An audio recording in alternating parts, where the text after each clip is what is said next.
Hello বন্ধুরা, আসসালামু আলাইকুম। স্বাগতম জানাচ্ছি আমার চ্যানেলে। তো বন্ধুরা, আজকে দারুণ মজার একটা রেসিপি নিয়ে হাজির হয়ে গেলাম। তো ঢ্যাঁড়সের এই রান্নাটা গরমের সময় কিন্তু ভীষণ মজার খেতে এবং খুবই স্বাস্থ্যসম্মত।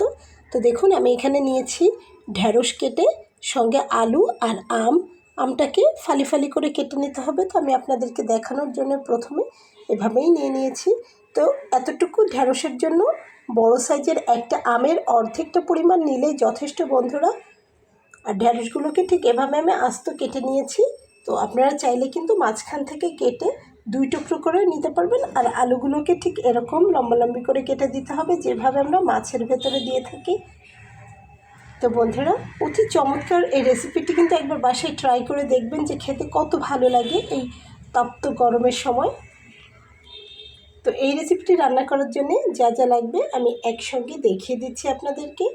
সঙ্গে থাকুন এবং পুরো ভিডিওটি কন্টিনিউ করবেন। আশা করছি আপনাদের ভীষণ ভালো লাগবে বন্ধুরা।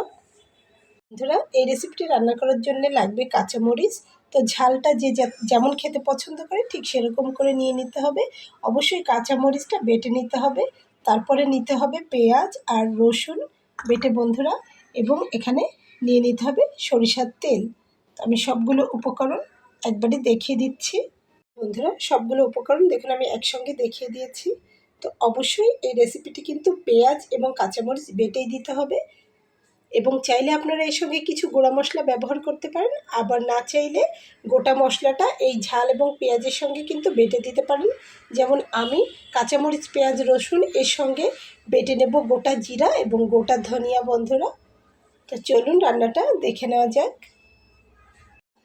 এই রেসিপিটি ছাড়াও আমি আজকে রান্না করব কচুরলতি, যার জন্যে এই যে হাতে কালো হয়ে গেছে কচুরলতি কেটে নিয়েছি। চলুন আপনাদেরকে একটু দেখিয়ে দিই। যে দেখুন, তার জন্যে যে হাতটা কালো কালো হয়ে গেছে বন্ধুরা। প্রথমে চুলাতে একটা কড়াই দিয়ে নিয়েছি, আর তাতে এখন আমি তেল দিয়ে নিচ্ছি। তো এখন আমি প্রথমে আলুগুলোকে ভেজে নেব।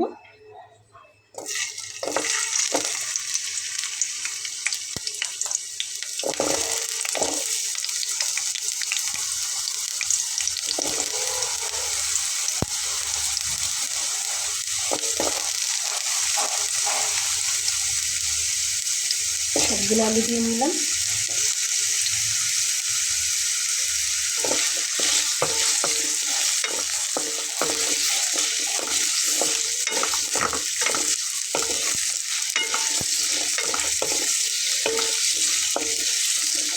অবশ্যই ভেজে রান্না করলে এই রেসিপিটি খেতে অনেক বেশি ভালো লাগে। তো সেই জন্য প্রথমে সরিষার তেল দিয়ে আলুটা ভেজে নিচ্ছি।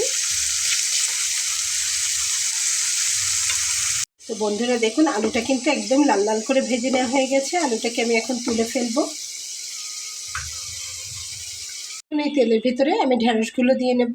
তো প্রথমে আমি একটু হলুদ ছড়িয়ে নেব, কারণ ঢ্যাঁড়সে তো পানি রয়েছে, ধুয়েছি, তো ছিটা উঠবে গায়ে, সেজন্য।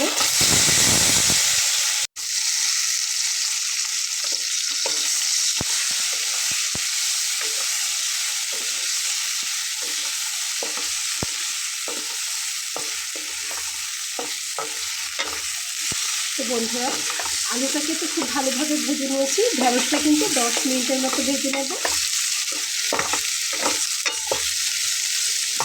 তো এটা ভাবে হতে হতে আমি আমটাকে ফালি করে নিই। দেখুন, আমগুলো আমি ফালি করে নিয়েছি। তো এর থেকে বেশি আম লাগবে না। এখন আমি মশলাটাও বেটে নেব বন্ধুরা এই ফাঁকে। তো বন্ধুরা, একদম সময় ধরে 10 মিনিট কিন্তু ভেজে নিয়েছি। এখন তেলটা ঝরিয়ে তুলে নিচ্ছি। এই যে দেখুন, ভেজে নেওয়ার পরে তুলে নিয়েছি। এখন আমি এই তেলের ভেতরেই দিয়ে নেব সামান্য কালো জিরা ফোড়ন,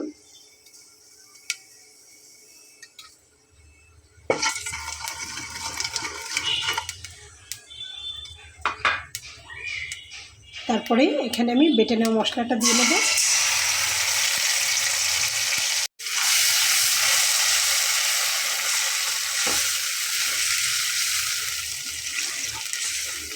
চুলার আঁচটাকে কমিয়ে দিয়েছি। তো এখন আমি এখানে হলুদ দিয়ে নিচ্ছি। যাতে করে এটা ছিটে ফিটে গায়ে না তোলে। হলুদ লবণটা দিয়ে নিলাম। এটাকে খুব ভালোভাবে মিশিয়ে নিয়ে সামান্য পানি দিয়ে কষিয়ে নেব। বন্ধুরা, মশলার পাত্রটা দিয়ে আমি এখানে একটু পানি দিয়ে নিচ্ছি। তো যেহেতু এই রান্নাটা আমি কাঁচামরিচ বাটা দিয়ে করতেছি, তো এখানে আমি সামান্য একটু কাশ্মীরি লাল মরিচের গুঁড়া দিয়ে নিচ্ছি, তাতে কালারটা খুব ভালো আসবে। খুব বেশি ঝাল এটাতে হয় না, শুধু কালারের জন্য দিয়ে নিলাম। দিয়ে খুব ভালোভাবে মশলাটাকে কষিয়ে নেব যতক্ষণ পর্যন্ত উপরে তেল না ভেসে উঠবে, ততক্ষণ পর্যন্ত। ভালোভাবে আমার কষিয়ে নেওয়া হয়ে গেছে। এখন আমি এখানে পানি দিয়ে নেব। বন্ধুরা, এখানে আমি প্রয়োজন মতো পানি দিয়ে নিয়েছি। পানিটা একটু ফুটে আসলে আমি এর ভেতরে আগে থেকে ভেজে রাখা আলু এবং ঢেঁড়সটা দিয়ে নেব। এই দেখুন,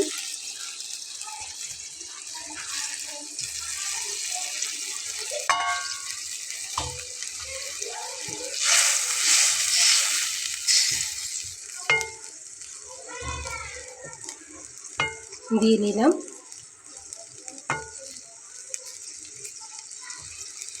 এবং এই পর্যায়ে একটু লবণটা চেখে দেখতে হবে যে কেমন হয়েছে লবণটা।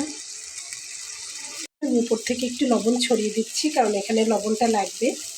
এর ভেতরে এখনো আম যাবে। লবণটা দিয়ে খুব ভালো করে নেড়ে এটাকে 10 মিনিটের মতো রান্না করে নেব, যাতে করে মশলাটা ভিতরে ঢুকে যায়। তারপরে আমটা দেব। এখন কিন্তু আম দেওয়া যাবে না, আমটা দ্রুত সিদ্ধ হয়ে যাবে। আর টকের জন্য কিন্তু বাদবাকি যতটুকু আলুটা শক্ত রয়েছে সেইটুকুও কিন্তু সিদ্ধ হতে চাইবে না, যার জন্য আমটা আরও পরে দিব। বন্ধুরা, এখন উপর থেকে আমি আমগুলোকে দিয়ে নেব।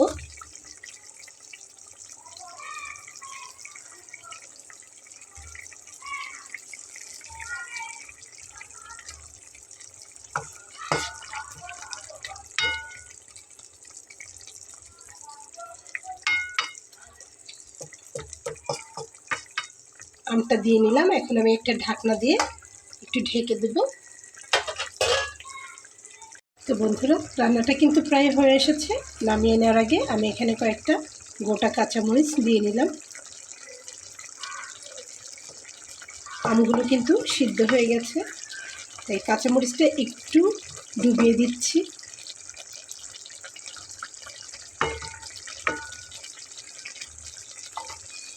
আর আমি উপর থেকে দিয়ে নেব হাফ চা চামচ পরিমাণ গরম মশলার গুঁড়া।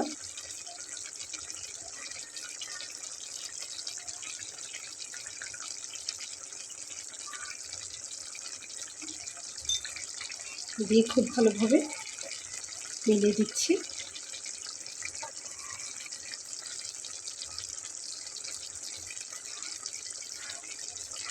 তো বন্ধুরা, আমার রান্নাটা কিন্তু কমপ্লিট হয়ে গেছে। আমি এখন এটা প্লেটিং করে দেখাবো। বন্ধুরা, আমার রান্নাটা কিন্তু একদম এই যে আমি ঢেলে নিয়েছি। তো যারা একটু কাঁচা আম দিয়ে তরকারি রান্না খেতে পছন্দ করে তাদের জন্য কিন্তু এই রেসিপিটি একদমই মজার একটা রেসিপি, একদম লুটে পুটে নেবে। তো বন্ধুরা, দেখেই কিন্তু বুঝতে পারছেন কতটা লোভনীয় হয়েছে। গরম ভাতের সঙ্গে কিন্তু আর কিছুই লাগবে না। তো রেসিপিটি যদি ভালো লাগে অবশ্যই বাসায় ট্রাই করবেন এবং প্রিয়জনদের সাথে শেয়ার করতে ভুলবেন না। বন্ধুরা, দেখা হবে পরবর্তীতে নতুন কোনো রেসিপি নিয়ে। সে পর্যন্ত সবাই ভালো থাকবেন। আল্লাহ হাফেজ।